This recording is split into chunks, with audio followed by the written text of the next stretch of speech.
Le même jour où la NASA a licencié des milliers d'employés, un scan de routine effectué par Perseverance a révélé une trace ténue mais incontestable pile là où 3D Atlas était censé se trouver.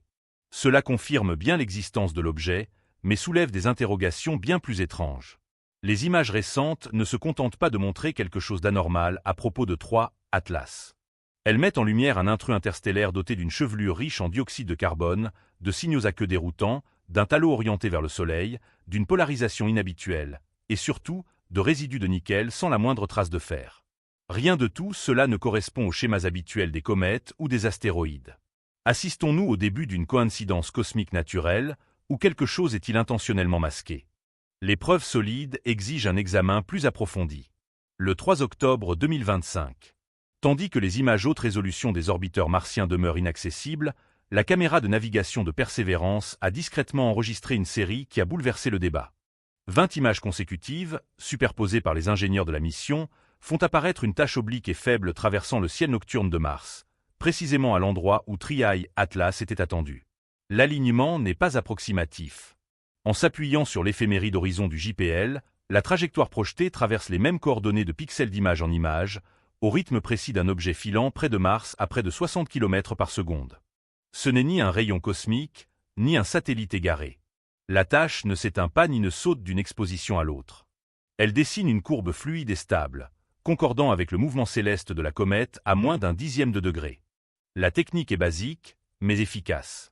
Chaque photo, prise à quelques secondes d'intervalle, est ajustée pour la position du rover et l'orientation de sa caméra.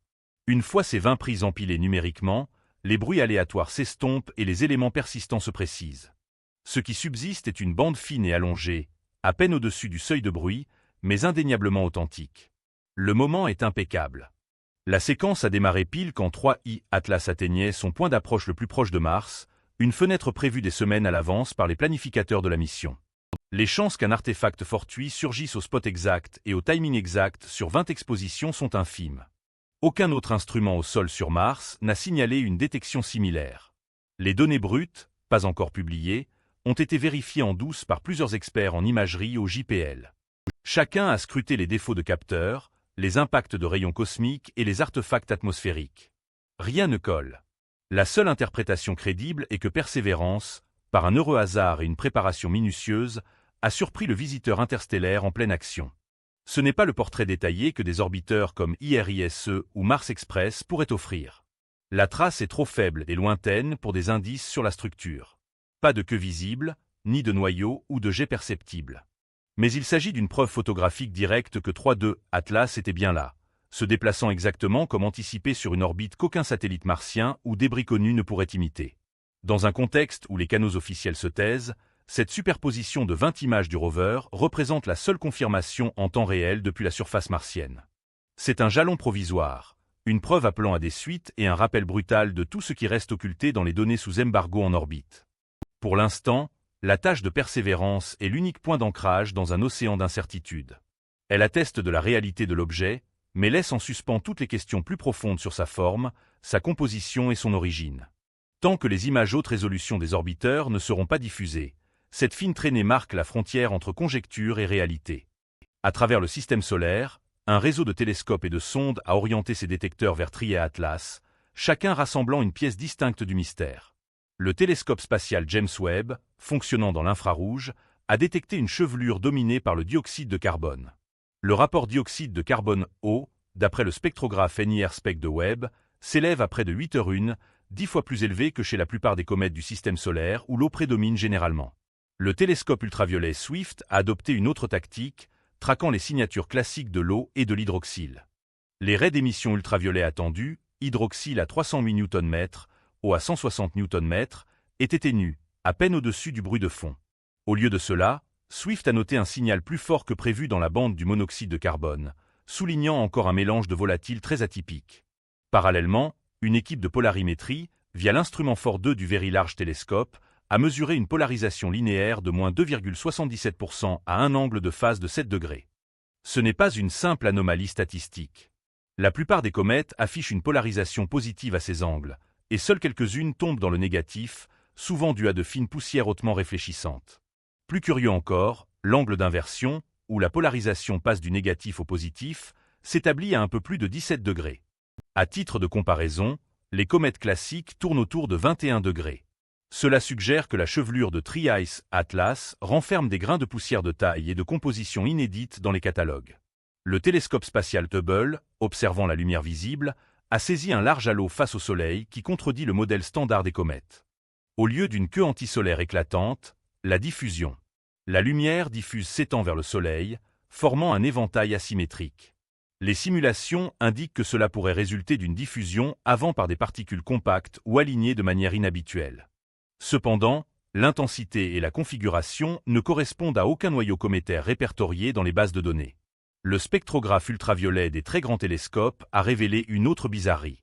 Dans la phase gazeuse, une raie spectrale correspondant au nickel neutre est apparue à plusieurs reprises, tandis que la raie du fer, censée être plus intense ou au moins équivalente, était totalement absente. Ce n'est pas un détail insignifiant. Dans tous les comètes étudiés en profondeur, le fer domine le nickel par un facteur d'au-10. Ici, le nickel est isolé. Les expériences en laboratoire montrent que ces deux éléments devraient se vaporiser et se photodissocier sous l'ultraviolet solaire à un rythme presque identique, rendant cette dissociation difficile à justifier par des mécanismes chimiques ou thermiques classiques. 5 observatoires, 5 anomalies distinctes. Chaque appareil confirme que 2I Atlas ne se distingue pas seulement dans une longueur d'onde unique ou d'un point d'observation isolé. Les irrégularités s'accumulent. Une chevelure riche en dioxyde de carbone, des raies d'eau atténuées, une polarisation négative, un halo solaire et une émission de nickel isolé. Aucun comète de l'ère moderne ne coche toutes ces cases. Ce phénomène ne se limite pas à un mystère photographique. C'est un casse-tête multi-instrumental qui remet en question la définition même de ce qu'est un comète.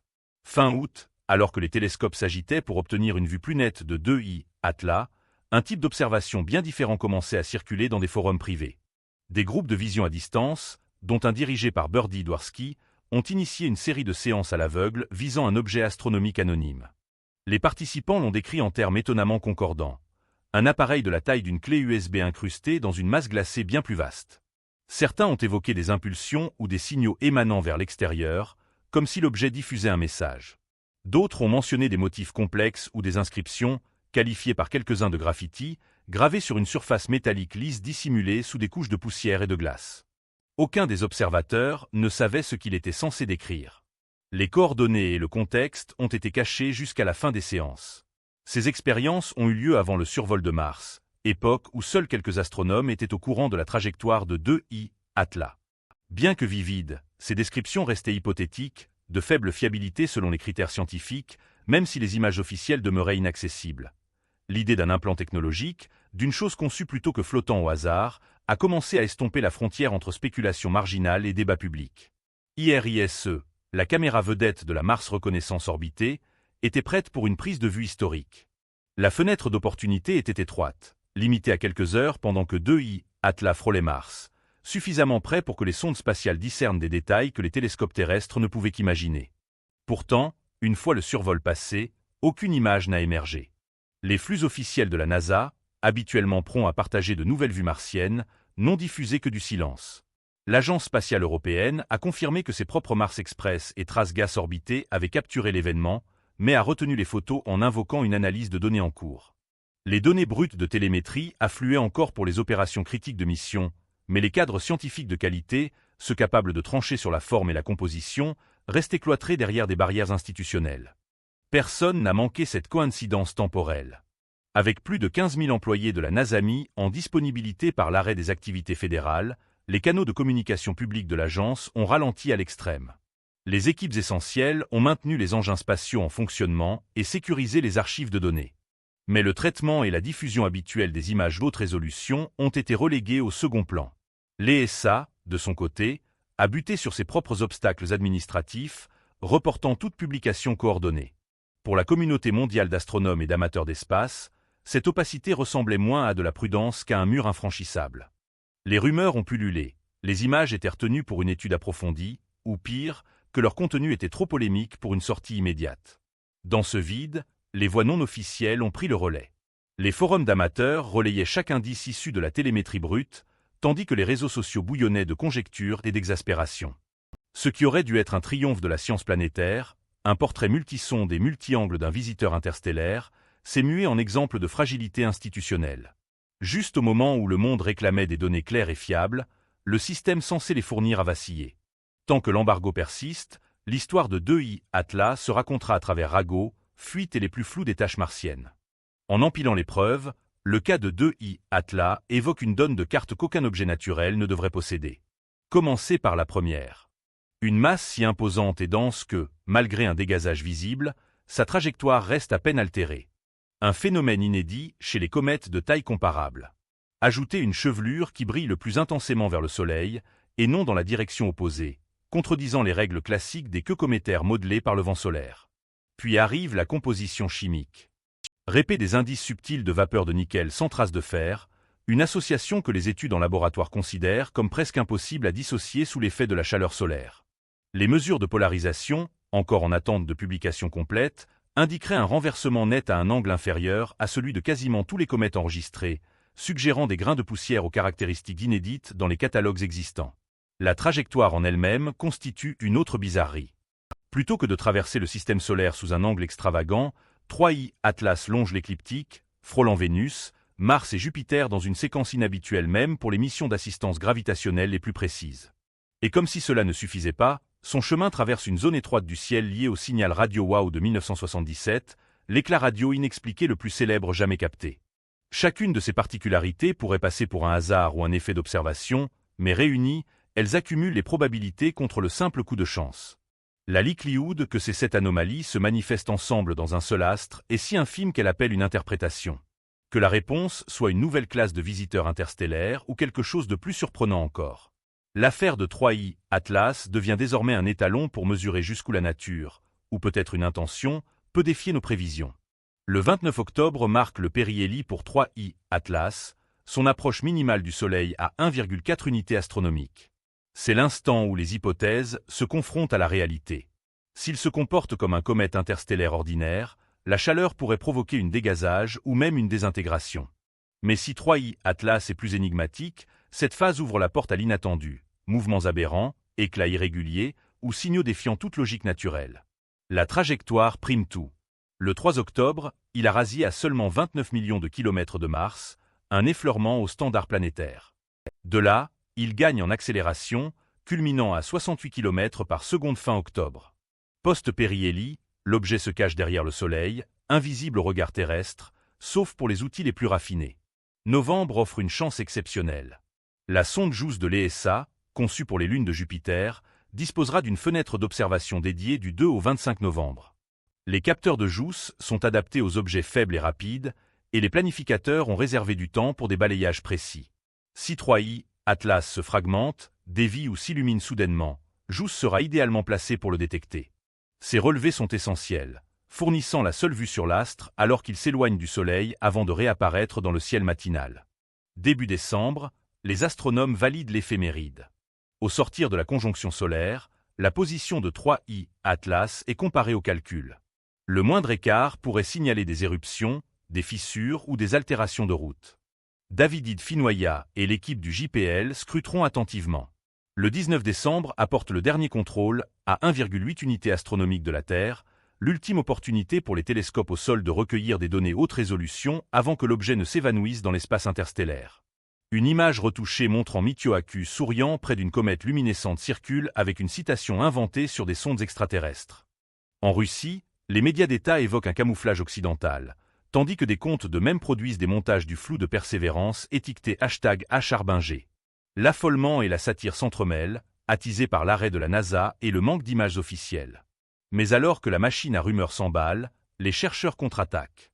L'observatoire Vera-Rubin, à peine un an d'activité, lance une campagne mondiale de parallaxe. Des dizaines de télescopes amateurs et pros s'harmonisent pour trianguler la position de 3I Atlas lors de son retour en décembre. Les scientifiques du SETI prévoient un réexamen ciblé à 1420 MHz, la ligne emblématique de l'hydrogène, orientant leurs antennes vers la trajectoire prévue de la comète. Les forums jadis dédiés aux spéculations folles affichent désormais des cartes stellaires côte à côte, vérifiant chaque assertion. Le tumulte des fausses nouvelles heurte une vague de contrôle systématique, une compétition entre légendes virales et évaluations lucides. Le 6 octobre a frôlé le danger. L'astéroïde 2025 TF, de seulement 2 mètres de diamètre, a rasé 419 km au-dessus de l'Antarctique avant d'être détecté. Son orbite reste imprécise, notée avec un code de condition 7. Sur Mars, des taches léopards, zone riche en organique associée à des minéraux sensibles à la redox, ont été repérés dans Bright Angel et Saphir Canyon. Ces indices pourraient être les signatures biologiques les plus solides à ce jour, mais des querelles politiques sur le retour d'échantillons risquent de freiner les avancées. À Washington, une audience classifiée sur les UAP a présenté un extrait saisissant du Yémen. Une sphère lumineuse touchée par un missile Elfir continue son vol. Le département de la Défense garde le silence face aux lanceurs d'alerte harcelés. Les tempêtes solaires persistent avec des vents atteignant 600 à 770 km par seconde, générant des perturbations géomagnétiques de niveau G et des aurores jusqu'en Colorado et en Hongrie. 3 comètes vertes, C 2025 à 6 Le Mont, C 2025 R2 SW et C 2025 K18 Atlas, illuminent le firmament, le mont pouvant descendre à la magnitude 4. Le vol 11 de Starship a bouclé son ultime essai V2, incluant le booster B15. La combustion d'atterrissage du vaisseau et l'épreuve de contrainte sur les tuiles du navire 38. La Chine a lancé son Tianwen-2 pour une mission à double objectif s'étendant sur 10 ans. Parallèlement, la NASA subit des réductions drastiques. 15 000 employés mis en disponibilité, seuls 3 000 considérés comme indispensables et des projets majeurs menacés. La séquence de 20 images superposées capturées par le rover Perseverance a révélé une tache diffuse à la position prévue de 3I Atlas, marquant le début de cette enquête. À travers 5 observatoires principaux, les scientifiques ont enregistré une chevelure riche en dioxyde de carbone, une signature gazeuse exclusivement nickelée et des valeurs de polarisation qui s'écartent du comportement habituel des comètes.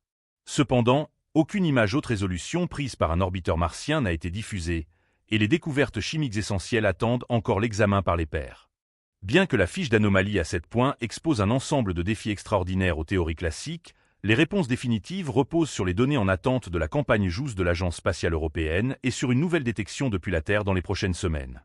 Les spéculations publiques ont explosé en l'absence de communiqués officiels, mais les équipes internationales coordonnent désormais des vérifications de parallaxe et des observations SETI ciblées. Les faits persistent. 3I Atlas présente des écarts mesurables par rapport aux visiteurs interstellaires antérieurs, et son histoire complète dépend d'images et de spectres encore retenus ou en traitement. Tant que ces documents ne seront pas accessibles au public, le débat restera ouvert, fondé sur ce que nous avons observé et sur ce qui demeure invisible.